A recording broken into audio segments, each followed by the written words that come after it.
Hey, what's up? So today I'm going to be interviewing the band Kiss Me Slow.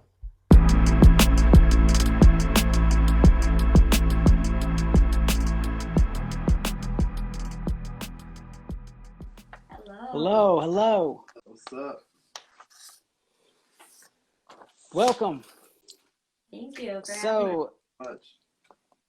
let's get into it. So, hi everybody. I'm Matt Steinfeld, and I am here today with Kiss Me Slow, What's going on? Juliana and Vince.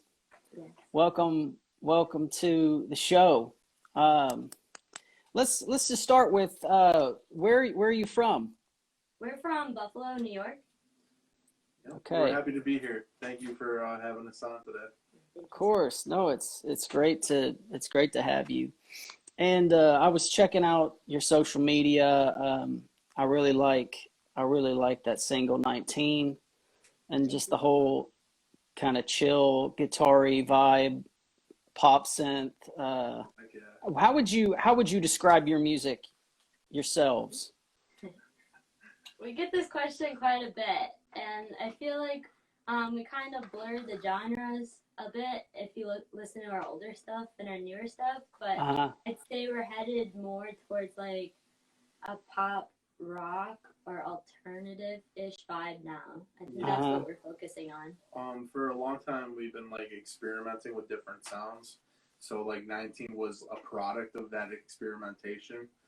A lot of our songs sound different from each other right now, but we're starting to find that sound that we have been looking for. Right.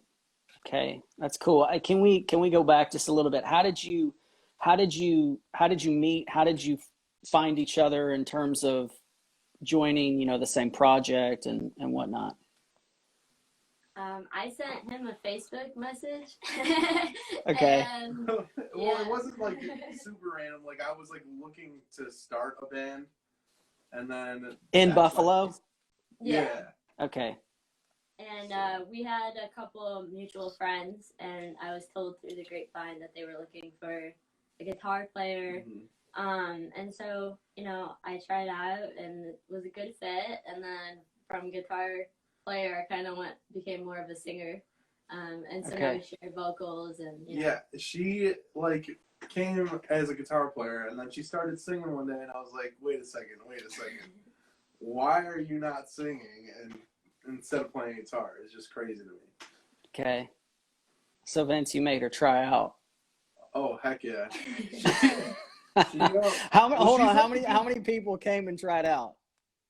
Oh well, I'm very like selective. I won't even like have somebody come try out unless it's gonna be like a real deal kind of thing. Like they have to like send me stuff first. It's kind of like that for tryout, like a resume or application. But she's only been playing music for like a year. I don't know if she told you previously before our chat today, but she's only been playing music for a year. Yeah, I only recently got into it. So I had like a single out, let's say, and so I had sent that over to Vince. And it's just been really fun and cool learning so much and working with him and, getting that experience. So it's been a great time. So when you say playing music, do you mean recording music or do you mean recording music? Okay, yeah. Okay, I mean, I've been playing guitar since I was younger. Yeah, I saw that. Yeah, I had that grow with me TikTok. But, Sorry. Yeah. I wasn't more specific. Sorry. Yeah, no, but it's okay. It's but it's definitely, it's different from just playing at home, like Sure. covers to starting to write your own stuff and, building a platform as a band. So it's all been a new experience for me and for us, I'd say. And, yeah. I imagine that's somewhat common. I mean, a lot of the big artists, especially the biggest artists, seem to have always recorded, and then all of a sudden they make the big stage by the time they're in their mid-20s. But I think there's a very common theme that's different than that, which is people like yourself, Juliana, that maybe have played or grown up playing an instrument, and then all of a sudden they're like, wait, I can record and put music out, and it's kind of like it was exactly like that. I was like, why? I mean, I had the all the tools, let's say, I needed. You know, I had Right. been playing, and I knew some other musical artists and some studio places that I could go, and I was like, well, let's just make it come to fruition. And you know, my thought behind it was, if no one listens to it, well, then I'll be exactly where I am right now, playing at home with no one listening to it anyway. Right. So I might as well just take that leap. So. Right. So when you,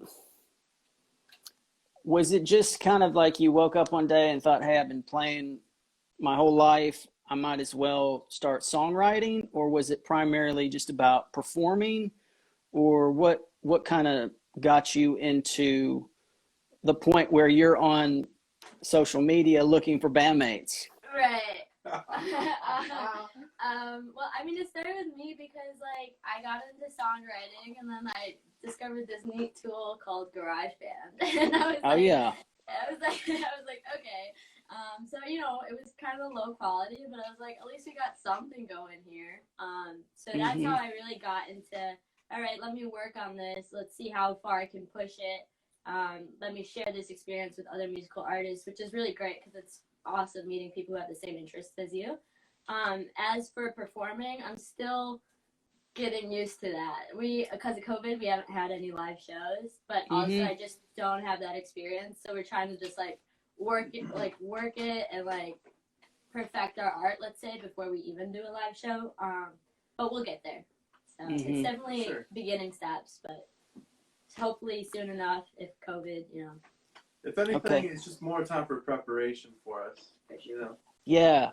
There's, I think the whole lockdown issue is, for some people, it's like their life has ended as far as like everything that they're used to doing. And then there's other people that are kind of like, I get all this time to actually do what I've been wanting to do if I didn't have to do the things that I normally do. I think there's kind of course that's black and white, but there's seems to pros and cons for sure. Yeah. You got to make the most of it. Like, there's got to be a bright side. You know what I'm saying? You can't just look at like the things you can't do. But like, a lot of people are taking like the opportunity. I was talking to my cousin the other day, and he is doing a lot of remodeling on his house that he wasn't able to before. You know, just because you get like laid off from certain jobs. But yeah, we've definitely taken this time to like really experiment with our sound, especially because she's only been making music for a year, and like I've never worked with a female vocalist. Like, I've always been like a frontman of my bands. So like making this transition to like a duo rather than like a solo project has been kind of like different for me too. Right. It's given us that time. Can you talk a little bit about that, Vince? Just kind of like your musical background. You mentioned bands. Have you done a lot of recording yourself, or? Yeah. So I did like the opposite thing, like that Juliana did. As soon as I started playing music, I got into recording. It's like I have probably been playing music for I think it's 12 years now, but I think I started my first band when I was 15. I'm 27 now, and we were like a total boy band, and I just sang in that band, and then slowly I started to play guitar, and then after that band, I started another band called Scenic, and we actually went on tour with a couple of big bands. The tour started in Little Rock, Arkansas, and I know you're from there, like Arkansas. I know you're from Arkansas. Wow. Okay. But, if you've ever heard of Hawthorne Heights or the Red Jumpsuit Apparatus. Hawthorne Heights sounds familiar. Ohio's for Lovers. Then the Red Jumpsuit Apparatus has the song called Face Down. Face down in the dark. Okay. Yeah. They're pretty big bands, but it was like a 3-month tour. So like that was the longest run that I've ever been on, was 3 months. But that went around the whole United States. And like opposed to Juliana, she's never played a show, and I have like a lot of experience playing shows and touring, doing like weekend warrior stuff where my bands would go out on the weekends. But I started off as like a pop punk artist and a lot like emo artist, and like I think you can see a lot of that in our songs now. Mm-hmm. That's cool to see, how everybody seems to start from somewhere. A lot of the people that I talk to and on here or people that I end up talking to privately, um, there's often a rush to either perform or to record. And I've just Right. kind of found in my own experience that it almost takes doing that to figure it out instead of figuring out beforehand. Right. Like, I mean, there's really no way to Right. practice other than to rehearse, but then it's kind of like you kind of jump into it, and then it happens, and then you learn. Throwing out with the sharks. That's What was your first experience like on this tour? I mean, if I'm guessing you were opening your project was.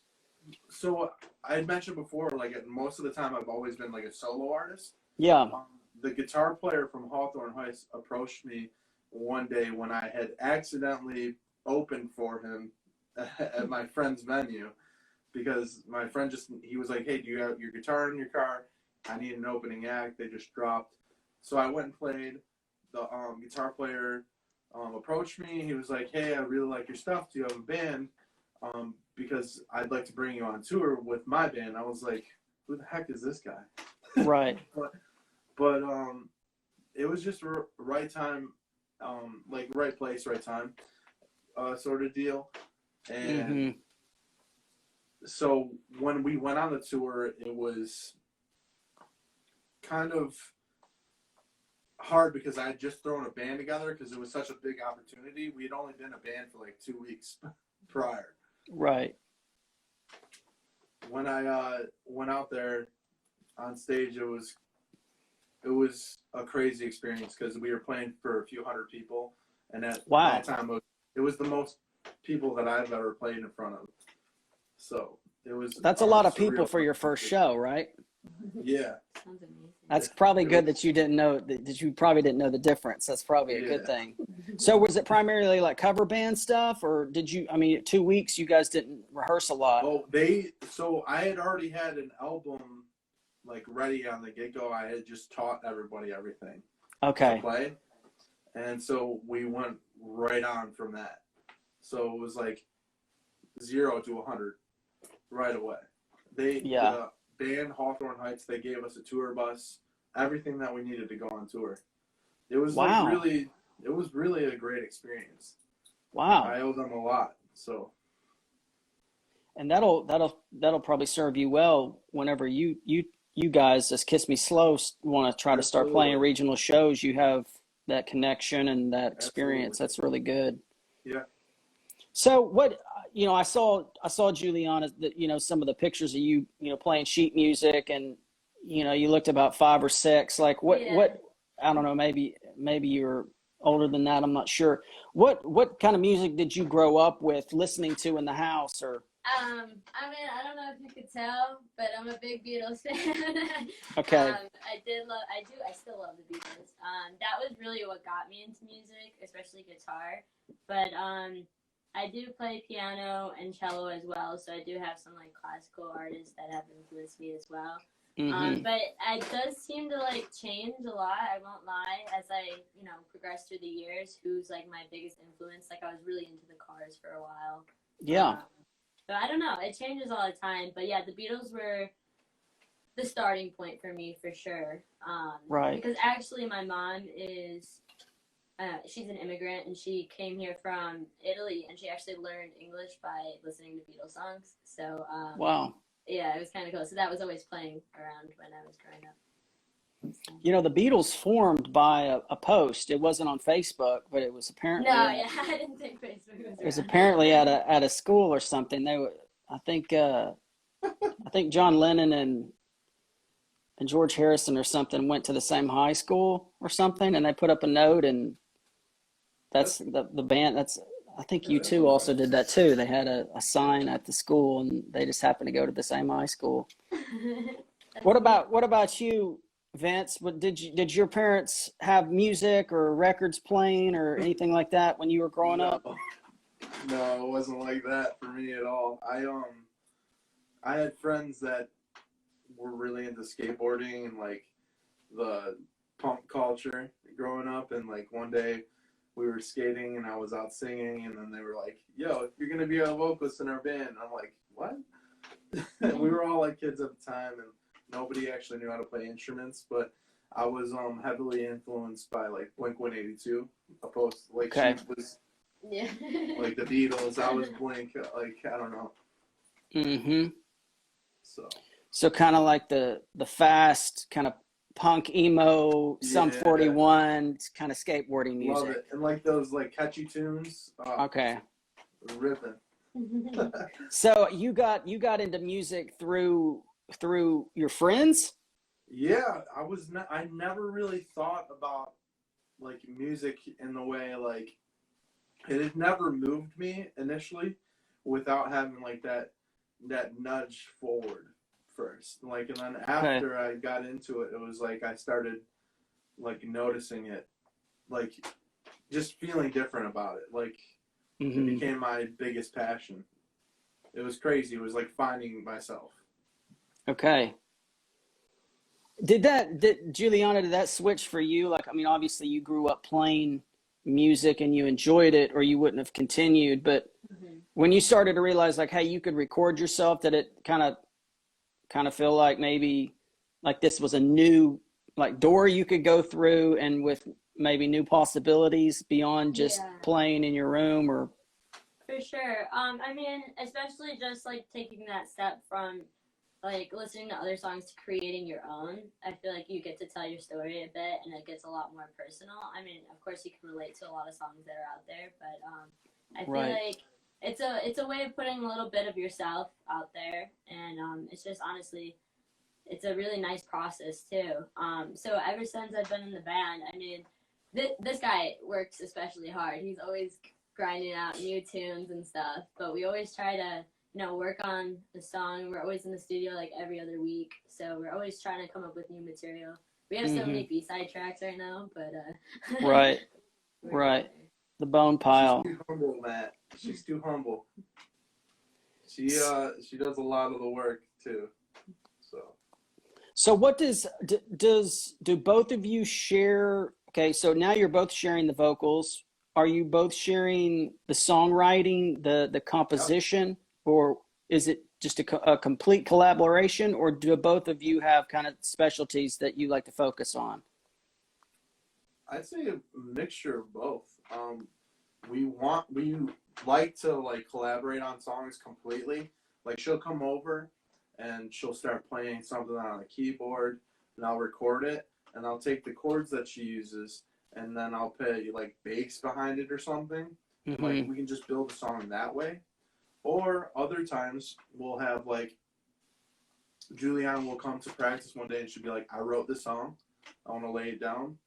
We lay it down and like we work on it from there, and like the song is pretty much already finished, and then from there we make the adjustments that we need to. So it sounds like it's music first, and then you write lyrics, or do you compose lyrics and then try to figure out some type of melody or structure behind it? For me, I kind of get this like overall like theme or message in my head, and so from there, I think, okay, well, what's the message? What is it? And so thinking of like the overall theme, like not the whole song, but maybe just like the takeaway. Then I'm like, okay, major, minor, and I continue from there, and then I fill in the lyrics from there. So, but also sometimes I'm just like, I wake up and I have a melody in my head, and I just go like that. So I don't know. Depends. My voice memos are filled with just like 3 a.m. thoughts in me, and I'm like, okay, I need to sing it so I don't forget it. It's always 3 a.m. It is. 3 a.m. is the. So you're one of those people where you're at a party and you'll be like, "Excuse me, I need to go to the bathroom," because you have a song idea and you got the voice memos out. Is that right? Oh, yeah, no, it's crazy. I have so many voice memos. I mean, that's part of being a musician, I guess. So. I always think in my head, like, what do other people use their voice memos for? Like, I could see, like, them, maybe if they have, like, a class they're trying to, like, memorize something, but right. I don't know. Like, we just have a whole bunch of little demos on our voice memos. Yeah, for sure. I was listening to some documentary, and I want to say I know Tom Petty had like a tape track in his bedroom that he tracked demos, like not full on demos, but kind of like the voice memos of the 80s. But there was this other guy, there was this other country artist that carried around with him like a reel to reel. And he would, like when he was on the road or when he was touring and whatnot, he would get, it was like in a giant suitcase. Yeah. And it just makes me think like, you know, there's so many, it always seems like you'll remember it. Like if you write down the lyrics, you'll remember the tune that goes with it. Or if you write down the chords, you'll remember the cadence or all of those things. And that never happens. No. So it seems voice memos is all the rage amongst singer songwriters and music creators. It seems like the more people, it seems like for me, like the more that I make voice memos, the more ideas I get. Like it's kind of like a self-propelling, like when you turn the faucet on, it's hard to turn it off. Do you always go ahead? I was just gonna say, even for me, like you know, if some time has passed and I decide to look back on some of the memos, then it can create new inspiration from, you know, that original tune. So it's nice that you have a whole archive of like, you know, flowing ideas. Sometimes you need like more like life experience to actually complete like one of the songs. Like sometimes we'll write songs in 5 minutes, and then other times we'll like have voice memos that we wrote like a year or two ago. Right. And we go back and listen to it and was like, wow, I can't believe I never completed that. But given that time frame, we probably weren't able to complete that just because it wasn't ready. We weren't ready as people. Right. Yeah, Johnny Cash used to say stuff like that. Like you write a song and then there's always that pressure like, oh, I need to finish it or I'm going to waste it or right. And he would say like, I think he said something like there was a couple songs of his that were number ones that were several years old. And he said that, you know, they just weren't ready. Yeah. Like that happened to me the other day. Like I wrote a song for my first album and then I was going to put it on the second one. And then I was really frustrated because I couldn't finish it. And then I finished it today and it's like the second album's out and it's like, I guess I'm going to put it on the third one. But That's a perfect example. It's interesting how much commonality there is even amongst writers of different genres. So there's a language there. Like we definitely starting to understand. Right. Like each other. We understand each other. So speaking of writing, if you were to have like an ideal day of writing, what does that look like? Do you have like a ritual or a routine that sets that up? Because you mentioned that some of your songs just kind of fall out 5 minutes, right? And then there's other ones that you kind of have to turn off the creativity and get more analytical and edit and scratch out words and be critical thinking, which is the opposite of kind of creativity. So what does that type of day look like for you guys? Ideally, we get together on Fridays normally. Yeah. So on Fridays, sometimes before she comes over, I'll like mess around with my synthesizers and stuff, and I'll like lay something down that's like that I feel, and if I like it, I'll show it to her when she arrives there before we start practice. And say she's had like I'm not saying it's ideal for her to have an emotional day, but like just saying, loves it when I'm emotional. Just saying like she's like impacted by something, like something's really moving her. Impacted. That's a nice way to say it. Right. Something's moving her at that moment in particular. And she comes and she hears that track and she's like, I'm gonna lay this stuff down right now. Like that's ideal to us. Like, or is like if she just comes in and she has a song ready, that's ideal too, because it's like we already know the general basis of the song and then we'll make our little adjustments here and there, like where they need to be. Yeah. So, I'd say, yeah, go ahead. I'd just say it's like really cool when we're both in sync with like a song, but it's also cool because we have like different like takes or interpretations of where we were gonna go, and then we kind of just like either like blend the two together, or like I mean it works in its weird kind of way. We're like, okay, I really like your take, we'll take that and we'll take that from here, so we just blend them and merge them, and it's cool because it's not really what you would expect it to be, because like we have so many different influences. Right. So that's kind of where we get this like genre blend, and I think that's really cool when we're able to achieve that. So. Mm-hmm. So where do you record? You mentioned the studio. Is that a home studio? Do you go to a? We go to True Sound Studios. It's a studio here in Buffalo, ran by one of my best friends. His name is Ryan Wiesner. Is the producer there. Most of the time, we'll take a lot of the stuff that we record at my apartment. It's in Niagara Falls, is my apartment, but which is like a little city outside of Buffalo.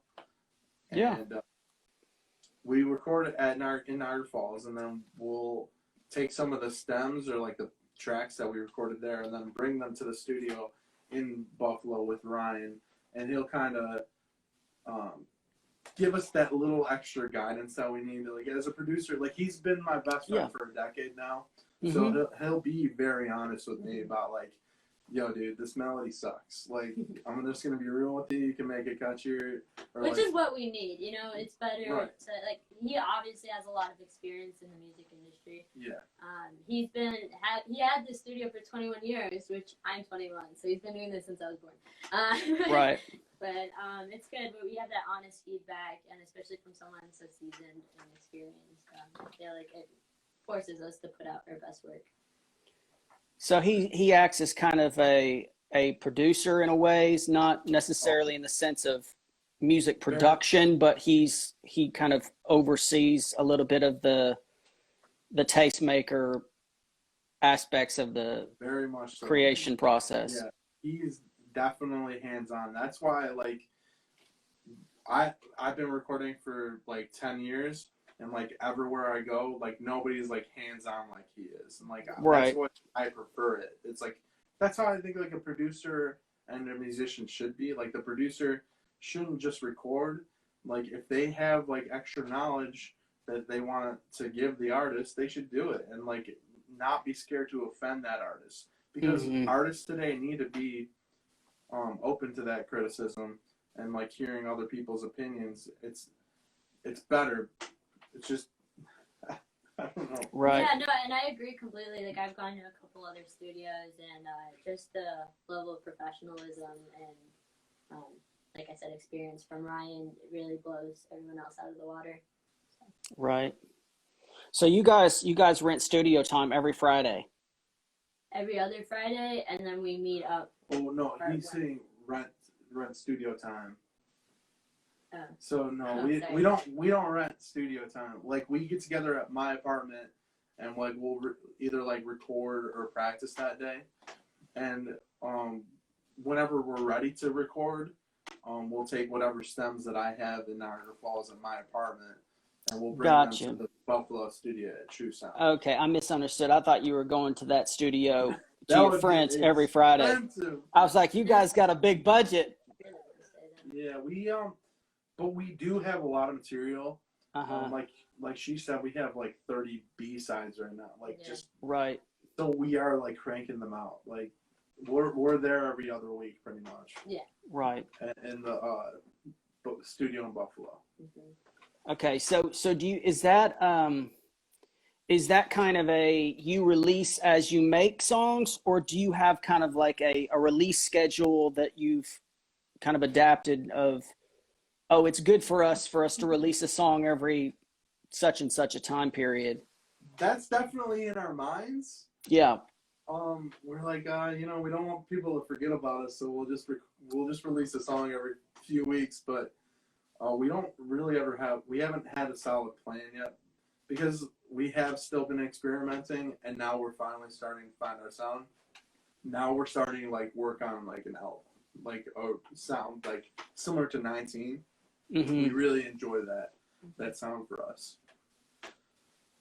Okay. So what does it seems like, you know, the DIY musician or the singer-songwriter, whether you're alone on an acoustic guitar or whether you have a band, you're recording yourself. I mean, obviously that gives you a lot more opportunities to make music as opposed to someone who can't record themselves or doesn't know how to do any of that type of stuff. What does, when it comes to, you know, releasing music and getting people to hear it, what are some difficulties maybe that you've come across trying to acquire, I guess you could say, fans or listeners or people that follow you? Mm-hmm.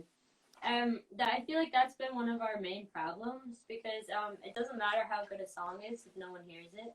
Mm-hmm. So that's why, especially in the last like 2 weeks or so, I've been really working on promoting our social media by staying more active. I reached out to a lot of other bands that were like similar to our sound, and I actually asked them, I was like, hey, how are you being able to like grow your followers? And I've just been taking a lot of advice and following it, and you know, slowly but surely we're getting there. Also, you know, we have a bunch of different platforms. So we're on Instagram, we're on Facebook, you know, we have YouTube. So it's just about really staying active, reaching out, and like even to like my personal accounts, I'm always sharing Kiss Me Slow things, just kind of putting it in your face. And I'm like, here's 19. I must have shared the 19 music video about 6 or 7 times. So I'm just like, hey guys. And it was really cool because, you know, normally we get a few hundred views on our YouTube and our music videos, but with 19, you know, we both made a joint effort in promoting it, and now we got over 1,000. So it's like baby steps, but I mean, that's the thing. I feel like we're still songwriting right now, but we're trying to work on like marketing and promoting and all that other good stuff that comes with it. So yeah, that's tough when it seems like the mystique or the kind of public persona or image of people who make music is kind of like, well, if you're not on TV, you're not doing this, or it's not sustainable. And it's kind of like we only see like the 1% or the top 100% of people that are actually making music. And I always found that interesting when you make that kind of leap into, okay, we're going to start recording music. We have a project, we have this thing. And then all of a sudden I'm posting about it, and it's kind of like, have you had any weird interactions or maybe good reactions of like your friends or family who are like, who is this person? You must be trying to get on, you know, you must be trying to be famous or something. Right. I remember when I released the first song with Vince and I, both of our vocals on it, and they're like, wow, this sounds like a real band. And I was like, well, that's what we are. The backhanded compliment. Yeah. Right. Yeah. No, I mean, yeah, for sure. I don't know. And I feel like we've also been doing like taking the extra steps in terms of like promoting. Like we've been doing photo shoots. We made long sleeve t-shirts with like our logo, and then like from there we did giveaways. So it's all about building that up.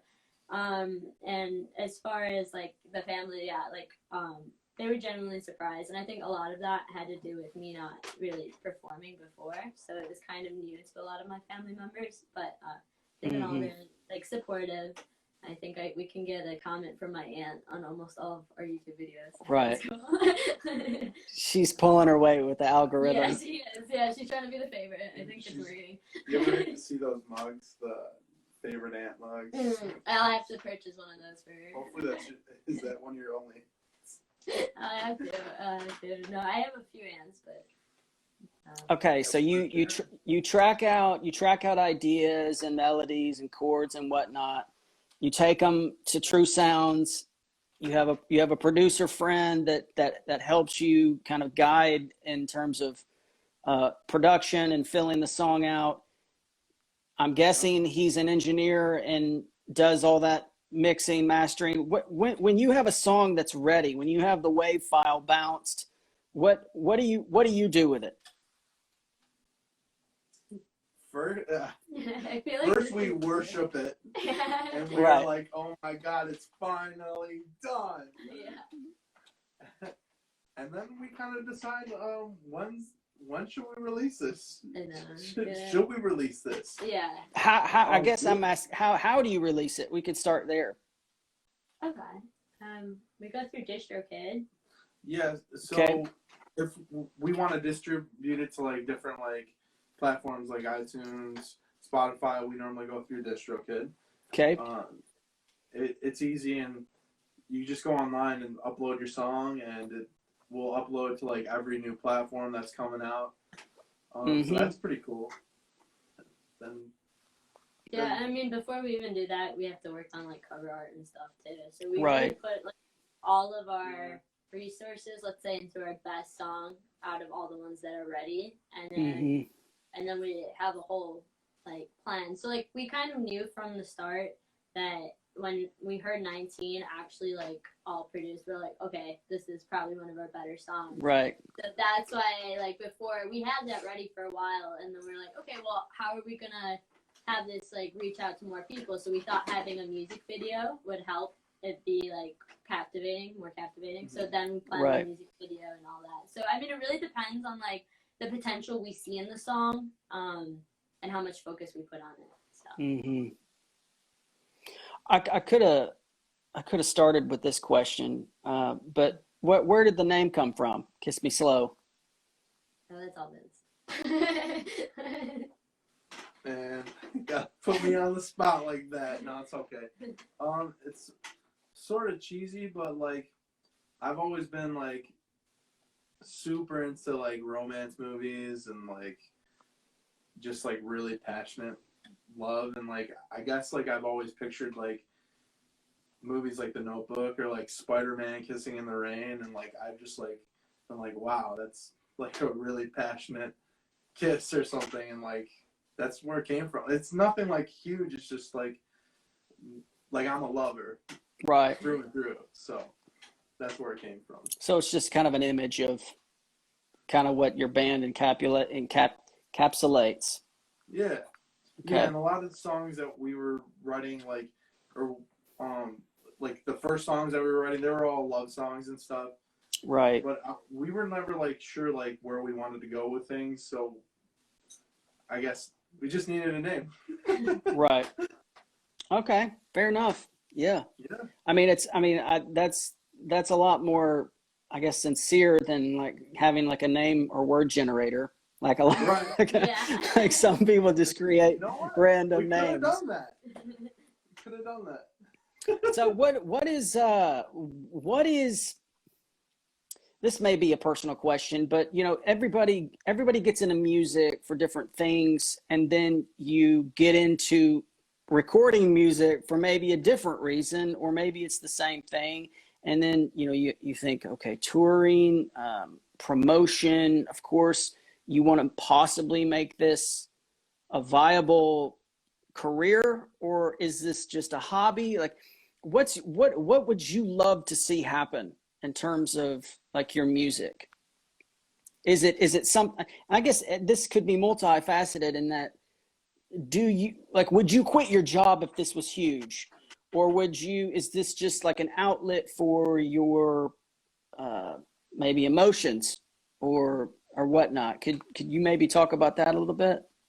Yeah, I'd say maybe when I started like on my own, it was more like a hobby, but being with Vince in this band, I feel like it became a lot more serious. And right now I'm a student at UB, University of Buffalo, and I'm in my last semester. And what I would love to happen is honestly we get on tour, you know, we go around, we show our music, and something takes off. A, so I don't have to go to grad school, but B, also because I just thoroughly enjoy playing, and it's you know, I mean, I'm realistic, you know, it's really hard to make it in this industry, so that is why I do have my degree, but working on it. But I would absolutely love this to take off, and we could, you know, make a career out of it, and you know, from it. Yep. I have a similar answer. I think like it goes back to like me finding myself previously, like when I was like 15. When I first started it with my friends, I was like, man, I'm gonna be in a band. I'm gonna get some girls. I'm gonna get a girlfriend. Right. My man hormones were raging then. But as time progressed, I was like, this is something that I really want to do. Like, music is my greatest passion, and I want to do whatever it takes to be able to make it my career. Mm-hmm. So this is kind of a thing where you would be doing this whether or not you saw any, I guess, returns. Yeah, as long as it's like viable, like as long as I can eat and there's a roof over my head, this is it. Like, this is the dream. Right. Yeah, that's interesting how that came that sometimes comes late or comes later. Yeah. Whereas I don't know. I tend to think that makes it a little bit more genuine. That as opposed to it just being something that is assumed. It's like, okay, I don't know, there's maybe a little bit more risk too, like later on. But Oh yeah. Especially like Juliana's younger than me. She's 21. mm-hmm. Right now I'm 27, and like I've already got a lot of ridicule from like my peers and my family, like, hey man, you're approaching 30. You sure you still want to do this music thing full time? And it's like, right. That's what I live and breathe. It's like whenever I work and like get a paycheck, like my first I pay my rent, and then whatever's left over goes to like the studio time. You know what I'm saying? I'm an addict, Right. addict. Well, if it makes you feel any better, I started playing guitar. I mean, I probably took 10 lessons from the local university, blues guy, and I quit, and I was super depressed because I didn't want to learn like notation and all that. And so I've been playing guitar on my own for 26 years. And then it was so funny because I found, I got a computer for college. It was actually the very first MacBook. I saved up all my money, and it had GarageBand, and it like blew my mind.